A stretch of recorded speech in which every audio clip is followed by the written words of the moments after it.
Top of the morning, everybody. Eric Solbox on the shop today, manufacturing some panniers. It's mid-January. I'm trying to get the jump on the upcoming season. Spring will be here before you know it, and it can come none too soon in my book.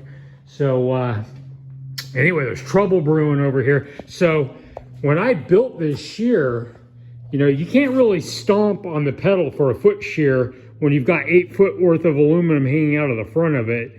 And so what to do, convert it to hydraulic. This is a hydraulic log splitter from the Harbor Freight 5-ton that I put on here. Part of why I chose this is because it's got the motor, the ram, everything all in one. It was just a matter of figuring out how to engineer this so that it would make cuts. So let me make sure that show you how this works here. So it's got a safety device because I'm a single dad with a child running around. I don't want somebody to be able to come out here and make a cut on accident. You have to actually pull up on this to get it to run.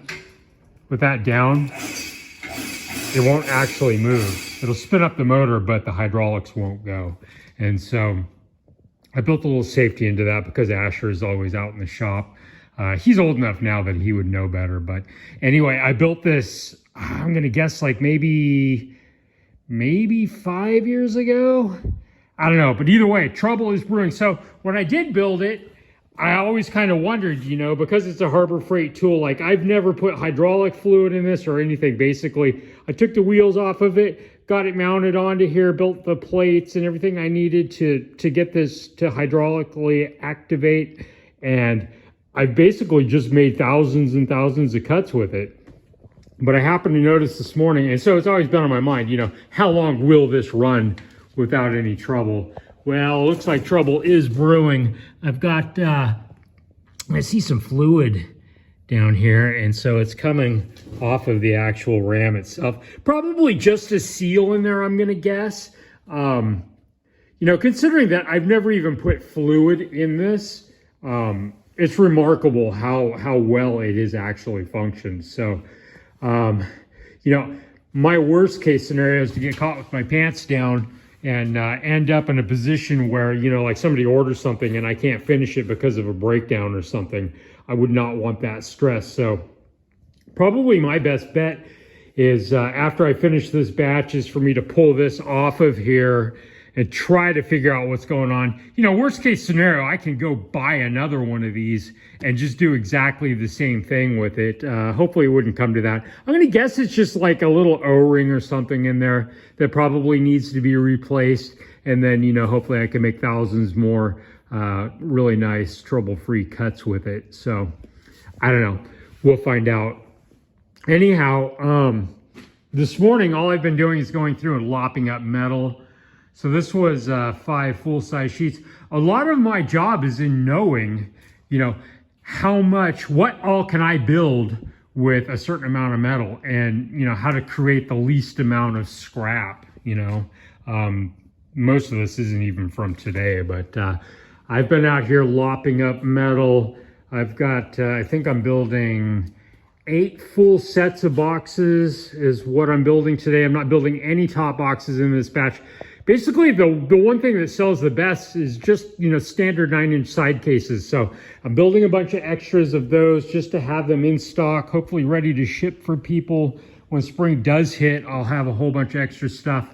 I'm hoping I could build like maybe 2 or 3 of these batches before winter's over and just have most of my spring work already done so that when spring hits, I can ship same day, make a lot of people really happy on high quality, reasonably priced panniers, get them out right when they order, and no drama. So anyway, a lot of my job is knowing exactly what I can get without creating a bunch of extra scrap. So basically, these are all the bodies. So there's 3 components to a box. There's the body, there's the lid, and then there's the end cap. So the body is basically a big U, and then the end caps go on the end of it. So knowing exactly how many parts I can get out of a sheet of aluminum is really important, and how best to cut it up so as to create as little scrap as possible. So that's kind of what I'm working on this morning, getting some extra stuff built. Thought I would show you guys just a little bit of, I actually like working on cutting up the aluminum. The next part is I'll be going through and doing all the layout. One thing I could show you really quick is like how I consistently make these cuts is I build these little jigs. If you look at this closely, it's got a little hook on the end, and basically that hook will go on the end of the sheet of aluminum. This particular one is for the length of a standard lid, and so the hook will catch on the end here. Then you use your scribe, that marks your line, and then you know exactly where to lop it off, and you consistently get the same exact part. Now, if I was to try to go through and try to measure and scribe each of those, not only would it be really slow, it wouldn't be nearly as consistent in terms of the size of the part coming out right. So that's a little something that, you know, most of what I've done here, I've had to invent all of it. Like I didn't have any clue as to, I basically started the business with nothing but an idea, and I had to invent stuff like this. Like, well, how do you create the same thing over and over and over again? Well, that's what I came up with. These are for layout too. This is a jig where you put the part down in here and then you can scribe across it, and you end up with a line that's in exactly the same spot every time. You know exactly where to bend the metal. So a lot of it is just trying to come up with ways to make things as consistent as possible. Basically, I'm like a sort of, I suppose you could call me like a glorified, what am I trying to think of? A cabinet maker, except for that I work in metal. You know, cabinet makers in the world of wood, that's kind of, you know, they're kind of at the top of the heap, right? They're the guys that know how to work and make everything as square as it needs to be, and can work to a very, very tight tolerance. I'm basically doing the same thing, just I'm doing it out of 80 thousandths aluminum. So anyhow, I'm gonna get back to it. Eric with Solobox, I'm out in the shop. If you need panniers, hit me up, give me a shout. Talk to you later.